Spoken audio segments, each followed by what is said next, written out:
someone like Suryakumar, he plays that anchor role, but at the same time, he's able to strike at a very high strike rate. You Right, know, right. like, you've seen his stats as well.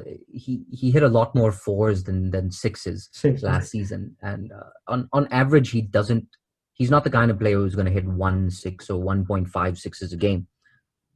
But at the same time, if you're in early trouble, Suryakumar, he's there to rebuild the innings, but he's also striking.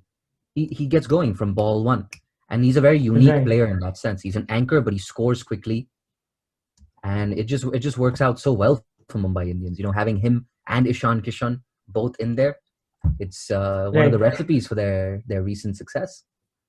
And also, does it give him a little bit of more freedom to play his natural game? I mean, earlier he used to play for Kolkata Knight Riders, and he played as the finisher. But now that he's moved on the top of the order, does it give him more freedom to play his natural game?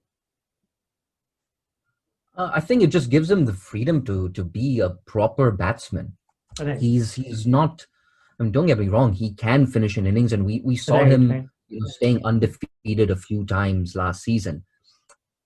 But Suryakumar Yadav is a proper batsman. So pushing him up the order, you're giving him a more important responsibility than the guy who hits out at the end. That's a very specialist role. And a team like Mumbai, they have players like that. You've got your Kieron Pollard, you've got Hardik, perhaps even Krunal. Right. So it was just a match made in heaven when he moved from Kolkata to Mumbai. Yeah, it just gives him an opportunity to build partnerships and be there in the middle for long periods of time, right? Absolutely, and getting the backing from team management as well, that's a big factor.